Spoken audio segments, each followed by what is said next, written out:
कुछ नहीं कर सकता। सब ईश्वर की मर्जी से ही होगा। तभी गांव का एक आदमी दौड़ा दौड़ा आता है। सरपंच साहब, जमींदार साहब, वो कालिया है ना, उसकी बेटी पढ़ने के लिए शहर जा रही है। अच्छा, ये कब हो गया? और कालिया की हिम्मत कैसे हो गई ऐसा करने की? लेकर आओ उसे और उसकी बेटी को। बस फिर क्या था, हाजिर हो जाते हैं कालिया और उसकी बेटी सरपंच के सामने। अरे कालिया, ये क्या सुनने में आ रहा है? बेटी को इंजीनियर बना रहा है तू? और ये बता, गांव में तो स्कूल नहीं है, फिर कहाँ से इतनी क्लास पास कर गई तेरी बेटी? राधा, जो कि कालिया की बेटी है, उसे लगता है कि सरपंच उसकी तारीफ कर रहे हैं। सरपंच जी, मैंने ऑनलाइन पढ़ाई की है, डिस्टेंस लर्निंग से। सभी में मैंने अच्छे नंबर पाए हैं, जिसे देखते हुए शहर की इंजीनियरिंग कॉलेज में मुझे स्कॉलरशिप मिली है। वाह जी वाह, क्या होती है ये? पहले तो ये बताओ, फिर आगे की बात करते हैं। पूरा गांव राधा की बात सुन रहा था और राधा बोलती जा रही थी। तो ऐसे मैं फ्री में एक अच्छी शिक्षा लेकर गांव में जो कुछ परेशानियां हैं, जैसे बिजली, पानी और इंटरनेट जैसी समस्याओं के लिए काम करूंगी। मैं गांव को शहर से जोड़ने के लिए पुल का निर्माण करवाने का प्रस्ताव रखूंगी। मुझे पूरी उम्मीद है कि जल्द ही हमारा गांव भी तरक्की की राह पर चल पड़ेगा। राधा की बात सुनकर सारे गांव वाले ताली बजाने लगते हैं। सरपंच को समझ नहीं आता कि वो क्या करे।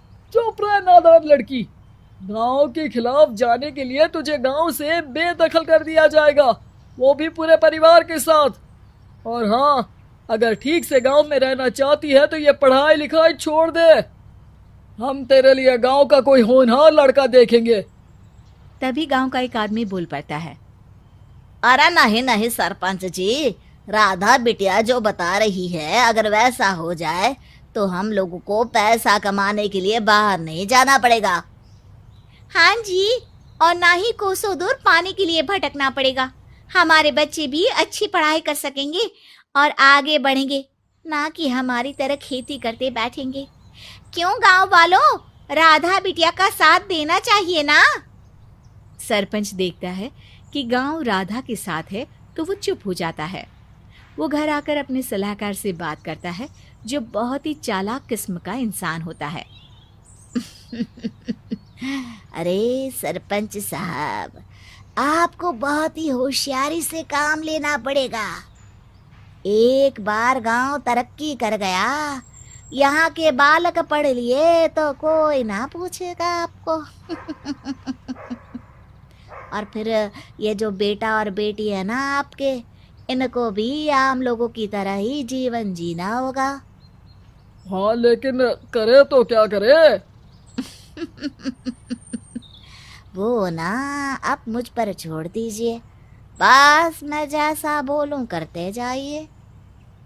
अगले रोज सुबह जब गांव वाले सोकर उठते हैं तो राधा के घर के बाहर और साथ ही वो लोग जिन्होंने राधा का सपोर्ट किया था, उनके घर के आगे लाल रंग से कल आऊंगी लिखा होता है। कल आऊंगी, ये क्या होता है? अरे यह तो खून से लिखा है, लगता है कोई भूत प्रेत या चुड़ैल का साया है। चलो सरपंच जी के पास चलते हैं। सभी सरपंच के पास जाकर उसे सारी बात बताते हैं।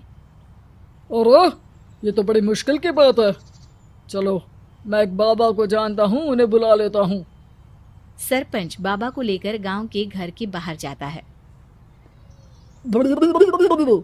ओहो, तो ये वो चुड़ैल है जो उन लोगों को निशाना बनाते हैं जो गांव को बदलने का सपना देखते हैं। वो गांव को ऐसे ही संपन्न देखना चाहती है, वो नहीं चाहती कि कोई बाहरी यहाँ का कायाकल्प करे। क्या तुम लोगों में से किसी ने गांव को बदलने की सोच रखी है? तभी राधा की माँ रोते रोते आती है। मेरी राधा घर से गायब हो गई है। अरे कोई तो बचाओ, मेरी बच्ची कहाँ गई?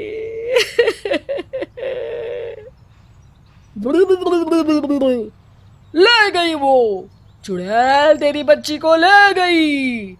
अब वो उसे श्रापित करके छोड़ेगी, उस पर चुड़ैल का साया हो जाएगा। तभी बुरी सी हालत में राधा भी वहां आ जाती है। उसके बाल चुड़ैल की तरह फैले होते हैं और कपड़ों में खून लगा होता है। सभी राधा को देखकर डर जाते हैं। माँ, पता नहीं मुझे कौन उठा कर ले गया था। अरे दूर दूर हो जा चुड़ैल, अब हम लोग इस गांव में नहीं रुकेंगे। अरे कैसे बातें कर रहे हैं आप? कल तो आप मेरे भरोसे गांव का हुलिया बदलने, अपने बच्चों को पढ़ाने और तरक्की उन्नति की बात कर रहे थे, तो आज क्या हो गया आपको? ये फिर तुम लोगों को बहकाएगी। ये चुड़ैल गांव में आ चुकी है, ऐसे ही ये तुम्हारे घर के बच्चों को भी ले जाएगी। गांव वाले राधा को गांव से बाहर निकाल देते हैं। उसके माँ बाप रोते रहते हैं, लेकिन गांव वाले नहीं मानते। मैं भी अपनी बहन के साथ गांव के बाहर रहूंगा, लेकिन वो पढ़ाई नहीं छोड़ेगी। वहीं सरपंच के घर पर सलाहकार कहता है,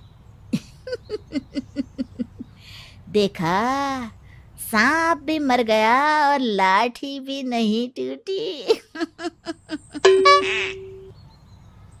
लेकिन अगले ही दिन सरपंच के घर के बाहर भी वही शब्द लिखे होते हैं। और फिर सरपंच की बीवी कहती है, हमारी बेटी को किसी ने अगवा कर लिया है। तभी राधा का भाई वहां आ जाता है। अरे गांव वालों, मैंने सरपंच जी की बेटी को देखा था।